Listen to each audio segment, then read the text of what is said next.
I didn't even need to lay back. I didn't need to do anything. This board would just kind of surf and float on top of that snow pretty effortlessly.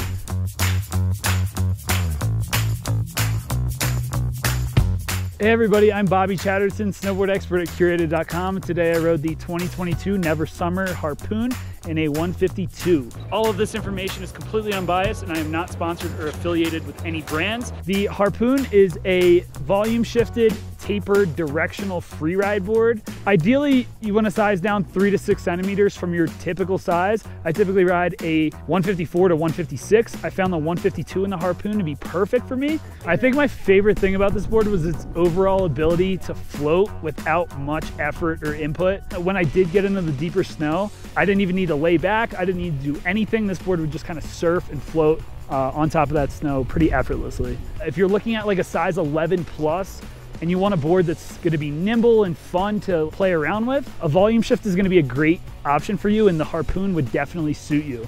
So with the Harpoon, you have a lot of stability for takeoffs and landings through the park. So it's going to be great for the jump line, not so great for jibbing, but hitting 60, 65 miles an hour on this board, there was no chatter, no instability. I felt confident and locked in and completely in control, even at the highest speeds that this board will take. First impression on the profile, I would say that it's definitely really powerful. It holds edge really well, and I'm really surprised at how much the board floats in powder, considering the fact that it's a camber. What I really liked about this board was that it's a volume shifted, short, little, kind of like a skateboard on the mountain, but it was still powerful and I could still hold an edge, I could still carve, and I didn't seem to really chatter that much.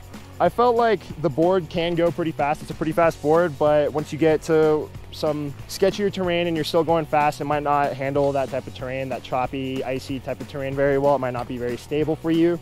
I'd say this board really excels in the trees and really in all mountain freestyle.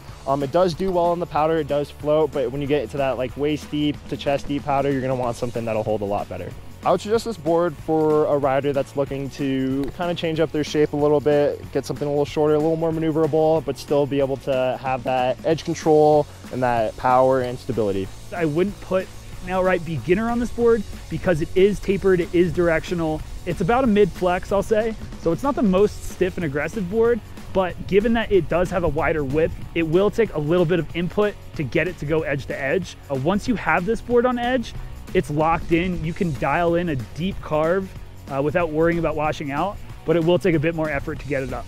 Ultimately, I would recommend this board for the intermediate to advanced rider who is looking for a second addition to their quiver as a powder board. This would be a great board to take out anytime you get fresh snow. But if you wanted to have this as your dedicated daily driver, it's gonna be very versatile.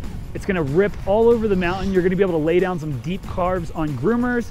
You're gonna be able to float effortlessly through that deeper snow.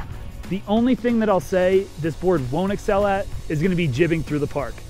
For the perfect gear for your next adventure, make sure to head over to Curated.com. And if you wanna see more content from Curated, make sure to hit that subscribe button.